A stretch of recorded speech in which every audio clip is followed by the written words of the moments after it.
एक विशाल नाम का लड़का जो कि सऊदी अरब में एक घर में ड्राइविंग का काम करता था।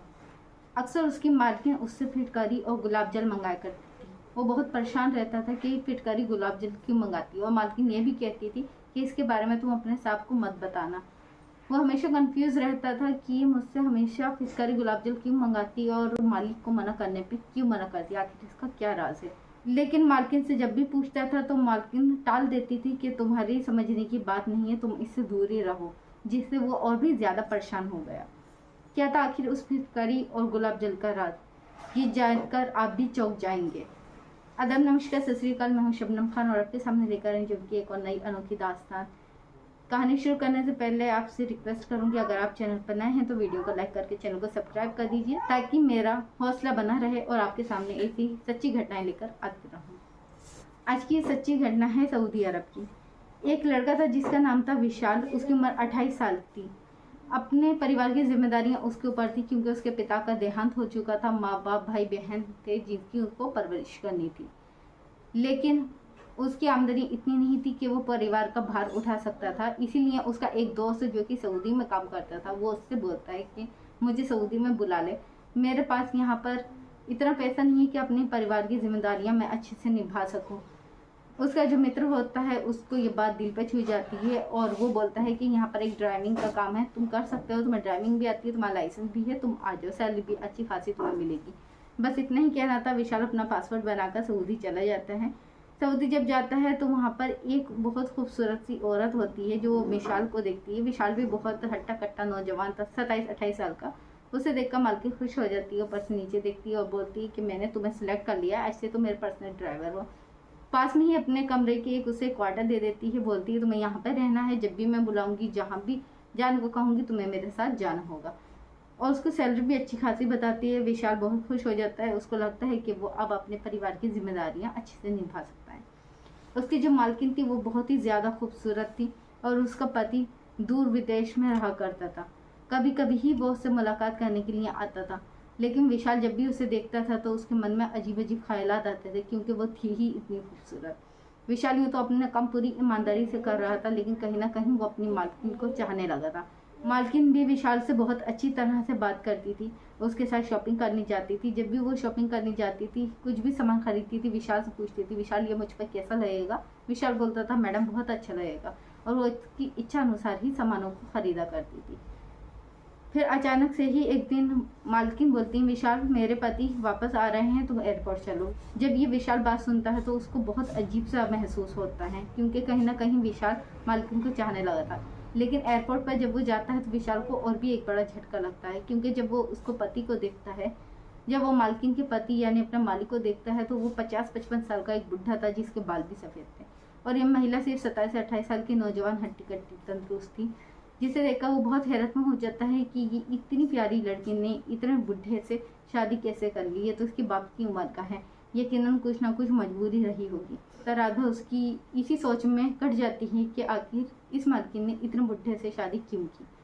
जैसे तैसे उसकी रात कटती है, दिन निकल आता है। दिन निकलने के बाद वो मालकिन या उसके घर में जाता है तो वो देखता है कि लॉबी में पति पत्नी बैठे हुए हैं और पति पत्नी के बाहों में बाहें डाला हुआ बैठा हुआ है। विशाल को देखकर भी वो शर्म नहीं करता, इसी तरह बैठा रहता है। विशाल खांसने की एक्टिंग करता है, तब अचानक से मालकिन दूर होती है और तब भी पति उसको नहीं छोड़ता। तब वो बोलती है नौकरों का तो लिहाज करो। पति बोलता है कोई बात नहीं, नौकर है तो क्या हुआ, है तो घर के, और हम कहीं बाहर नहीं है, तुम कोई गैर नहीं हो, मेरी पत्नी है, बैठी रहो ऐसे ही। ये बात तो विशाल को बहुत अजीब लगती है। फिर पति बोलता है बताओ तुम किस लिए यहाँ पर आए हो। तो बोलता है मालिक कुछ नहीं, मैं मैडम से पूछना आया था कि आज कहीं उनको जाना है। मैडम कुछ बोलती उससे पहले ही पति बोलता है कि नहीं, अब मैं आ चुका हूँ, 8 दिन तक तुम्हारी छुट्टी है, मैडम कहीं नहीं जाएंगी, तुम्हें कहीं घूमने जाना चले जाओ, नहीं जाना है तो क्वार्टर में रहो, अगर हमें तुम्हारी ज़रूरत होगी तो हम तुम्हें बुला लेंगे। इतना सुनना था कि विशाल उल्टे पाँव वापस अपने क्वार्टर में आ जाता है, आकर लेट जाता है और फिर यही सोचने लगता है कि ये कैसा पति है जिसने मेरा भी लिहाज नहीं किया। रात हो जाती है, तभी दरवाजे के बाहर खटखट की आवाज़ आती है। विशाल उठकर देखता है तो उसकी मालकिन दरवाजे पर खड़ी हुई है क्वार्टर के बाहर, जिसे देखकर वो घबरा जाता है और बोलता है आप यहाँ इस टाइम। मालकिन बोलती है नहीं घबराओ नहीं, मैं तुमसे सिर्फ इतना कहने आई थी कि अभी तुम्हारे मालिक आ चुके हैं, मैं बाहर नहीं जा पाऊंगी, जहाँ से मैं शॉपिंग करती हूँ वहाँ से तुम उनसे बोल देना कि मालकिन के पति बाहर से आ चुके हैं, फिटकरी और गुलाब जल दे दें और उसकी मात्रा डबल कर दें। और तुम्हें जैसे कि मैंने बताया है अपने मालिक को कुछ नहीं बताना। यहाँ पर विशाल और ज़्यादा परेशान हो जाता है कि आखिर माजरा क्या है। अभी वो यही सोच रहा था कि इसने इतने बुढ़े से शादी क्यों की। अब फिर से उसके दिमाग में वही सवाल घूमने लगता है कि मालकिन आखिर ये फिटकरी और गुलाब जल का क्या करती हैं और अब ये इसकी मात्रा भी डबल करा रही हैं, आखिर माजरा क्या है। विशाल शॉपिंग करने चले जाता है। दुकानदार से जाकर बोलता है कि मालकिन ने कहा उनके पति आ चुके हैं, आप मात्रा डबल कर दीजिए फिटकरी गुलाब जल की। दुकानदार मुस्कुराता है और उसको फिटकरी गुलाब जल दे देता है। आखिर जो नौकर होते हैं उनसे पूछता है कि आखिर यहाँ की महिलाएं फिटकरी गुलाब जल का क्या करती हैं। नौकर हंसने लगते हैं, बोलते हैं तुम्हें नहीं पता तो रहने दो, तुम्हें इसमें पढ़ने की ज़रूरत भी नहीं है। विशाल को अब और ज़्यादा उलझन होने लगती है। वो उसी दुकानदार करने जाता है और दुकानदार बोलता है क्या हुआ, फिर से गुलाब जल और फिटकरी ख़त्म हो गई। वो बोलता है नहीं, मैं सिर्फ आपसे पूछना आया हूँ कि यहाँ की औरतें ये क्यों मंगाती हैं। तब वो दुकानदार बोलता है यहाँ की महिलाएं इसकी बहुत ज़्यादा आदी होती हैं, वो तो इतना मंगाती हैं कि हम डबल प्राइस में बेचते हैं, तब भी हमारे पास स्टॉक में नहीं रहता माल, इधर लाते हैं और इधर ख़त्म हो जाता है। लेकिन तुम परदेसी हो, ये सब जानकर क्या करोगे, तुम अपने काम से काम रखो। यहाँ पर विशाल की उलझन और भी ज़्यादा बढ़ जाती है कि आखिर इस फिटकरी और गुलाब जल का माजरा क्या है। मैडम रोज़ाना मुझसे क्यों मंगाती और ये इकट्ठा क्यों नहीं मंगाती, और ये आखिर इसका करती क्या है जो पति को भी बताने से मना करती है। इन उलझनों में ही था विशाल को पता चलता है कि उसका मालिक वापस चला गया है। मालकिन बोलती है पति चले गए हैं विशाल, मुझे शॉपिंग पर ले चलो। शॉपिंग पर जाती होती है, तभी रास्ते में विशाल बोलता है कि मैडम मैं आपसे एक बात पूछना चाहता हूँ। मैडम बोलती हैं बोलो। कहता है कि मैडम मुझे लगता है कि आपकी शादी ज़बरदस्ती की गई है, आप इतनी जवान हैं और आपके पति इतने ज़्यादा बुढ़े, ऐसा क्यों।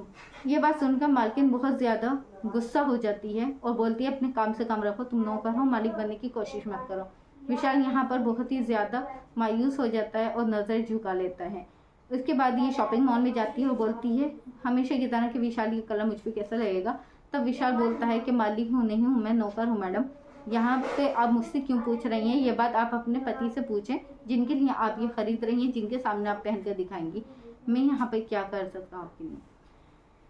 क्योंकि विशाल को कहीं ना कहीं ऐसा लगता था कि उसकी मालकिन भी उसको पसंद करती, क्योंकि जब भी वो शॉपिंग पे जाया करती थी विशाल को कैफ़े लेके जाया करती थी, उसको अपने साथ बिठाल के खिलाया करती थी, उससे अच्छी बुरी बातें किया करती थी। लेकिन आज का ये रवैया देखकर विशाल बहुत ज़्यादा मायूस हो जाता है। अब मैडम समझ जाती है कि मुझ पर तंज कर रहा है, यानी जैसे कि अभी थोड़ी देर पहले मैंने इसको डांटा था उसी की वजह से वो ऐसा बोल रहा है।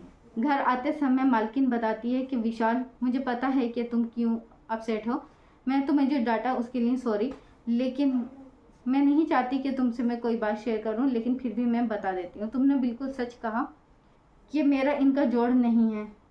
वजह यह है कि मुझे बचपन में ही किसी ने किडनैप कर लिया था, उसके बाद मेरी परवरिश एक अंग्रेज़न ने की, लेकिन वो अंग्रेज़न मुझे बहुत अच्छे से पालती थी, बहुत अच्छा खिलाती पिलाती थी। लेकिन जब मैं बड़ी हुई तब मुझे पता चला कि वो मेरा इसलिए इतना ख्याल रखती थी कि मैं जल्दी जवान हो सकूं और वो मेरी बोली लगा सके, मुझसे देह व्यापार करा सके। जैसे ही मैं 17 साल की हुई उनने मेरी बोली लगानी स्टार्ट कर दी और सबसे पहला मेरा कस्टमर यही थे जो कि तुम्हारे मालिक हैं। ये मेरे पास आए, मैं उनसे रोने लगी, गिड़गिड़ाने लगी कि तुम मेरे साथ ऐसा मत करो, क्योंकि अच्छी खासी उम्र के आदमी थे और मैं कुल 17 साल की थी और मैं ये सब करना भी नहीं चाहती थी। उन्होंने बोला कि मैंने तेरी रकम दी है और तू एक वेश्या है, ये तुझे करना ही पड़ेगा। लेकिन मैंने उनसे मिन्नतें की, लेकिन ये नहीं माने और मेरे पास आते रहे। फिर मैंने एक दिन उनसे कहा कि तुम अगर ये करना ही चाहते हो, मैं इस गुनाह को नहीं करना चाहती, तो एक काम करो, मुझे हमेशा के लिए ख़रीद लो, मैं तुम्हारी दासी बनकर रहूँगी, मुझसे निकाह कर लो, जैसा तुम कहोगे मैं वैसी करूँगी। ये आदमी बोलता है कि क्या गारंटी है तुम ऐसी रहोगी, तुमने मुझे धोखा दे दिया तो, क्योंकि उम्र तुम्हारी बहुत कम है और जब तुम पूरी तरह से जवान होगी और ज़्यादा बुढ़ा हो जाऊँगा तो क्या इसका सबूत है कि तुम मेरे साथ बेवफाई नहीं करोगी। वो बोलती है जो इंसान अभी गुनाह करने से डरता है आगे कैसे कर सकता है, मैं आपसे वादा करती हूँ जैसा आप कहोगे, जिस तरह कहोगे मैं वैसी चलूँगी, वैसी करूँगी। तो वो बोलता है कि ठीक है। जो अंग्रेज़न होती है उससे इस लड़की का सौदा करता है, सौदा करने के बाद इससे निकाह कर लेता है। निकाह करने के बाद घर लाता है, लेकिन जो शेख की पहली बीवी होती है वो इसको एक्सेप्ट नहीं करती। तब शेख बोलता है कि तुम्हें बाहर विदेश रहने का शौक था, एक काम करता हूँ मैं तुम्हें विदेश शिफ्ट कर देता हूँ, लेकिन वो शर्त रखती है कि महीने में 22 दिन तो मेरे पास रहोगे, सिर्फ 8 दिन ही इसके पास रह करोगे। वो शर्त मंजूर कर लेता है। अब 22 दिन शेख जी उन्हीं के पास रहते हैं और सिर्फ 8 दिन मेरे पास आते हैं, लेकिन मैं अपने शौहर के साथ बेवफाई नहीं करना चाहती, मैं उनके साथ पूरी तरह से वफादार हूँ। मैं उनके पीछे भी सुरक्षित रहती थी, उनके सामने भी। मुझे पता है कि तुम मुझे शीशों में देखते हो, तुम दिल ही दिल में मुझे चाहते हो। वो लड़की ही क्या जो लड़की की नज़र नहीं पहचान सके। मैं तुम्हारी नज़र पहचानती हूँ, लेकिन मुझसे तुम इसमें की कोई उम्मीद मत करना कि अब मैं अपने शौहर को, अपने पति को धोखा दूंगी। मैं उसके साथ पूरी वफादार थी और वफादार ही रहूंगी। ये बात सुनकर विशाल शर्मसार हो जाता है, बोलता है कि माफ़ कीजिए, मैंने आपको गलत निगाह से देखा, लेकिन आज मेरी नज़रों में आपकी इज्जत और भी ज़्यादा बढ़ गई है और मैं कभी भी आपको इस नज़र से नहीं देखूंगा। फिर विशाल बोलता है, मैडम मैं सिर्फ आपसे एक सवाल करना चाहता हूँ कि आप हमेशा ये फिटकरी और गुलाब जल मंगाती हैं, आखिर इसकी क्या वजह है? मैंने काफ़ी लोगों से पूछने की कोशिश की, लेकिन मैं ज़्यादा इसलिए भी नहीं पूछता था क्योंकि यहाँ के कानून बहुत सख्त हैं, कहीं मुझे इसकी सज़ा नहीं दी जाए। वो हंसती है, मुस्कुराती है और बोलती है कि मुझे तुम देख रहे हो, मुझे इतनी खूबसूरत हूँ, इतने चेहरे पे एक भी दाग नहीं है और रंग मेरा गुलाबी है। ये सिर्फ इसी की वजह है क्योंकि यहाँ की जो औरतें होती हैं वो रात को फिटकरी गुलाब जल में मिलाकर लगाती हैं, जिनसे उनके चेहरों पर मुहासे दाने नहीं निकलते, उनका चेहरा सिर्फ सफ़ेद होता है। यही उनकी खूबसूरती का राज है। वो बोलता है, मैं तो जाने क्या क्या सोच बैठा था, मेरे तो दिमाग में जाने क्या क्या ख्यालात आ रहे थे, तो फिर इस बात को यहाँ सब छुपाती क्यों है और आप क्यों छुपाती थी? वो बोलती क्योंकि औरत अपनी खूबसूरती का राज कभी किसी को नहीं बताती। वो ये थोड़ी बताएगी कि हम खूबसूरत हैं क्योंकि हम ये यूज़ कर रहे हैं। ये एक राज की तरह था जो कि मैंने तुम्हें बताया है। जिसे सुनकर विशाल को भी अपने आप पर हंसी आने लगती है कि वो कुछ और समझ बैठा था, आखिर इसका राज कुछ और ही निकला। फिर हाजिर होंगे जुर्म की एक और सच्ची घटना को लेकर। जब तक आप अपना अपने परिवार का ख्याल रखें, सुरक्षित रहें। धन्यवाद। जय हिंद।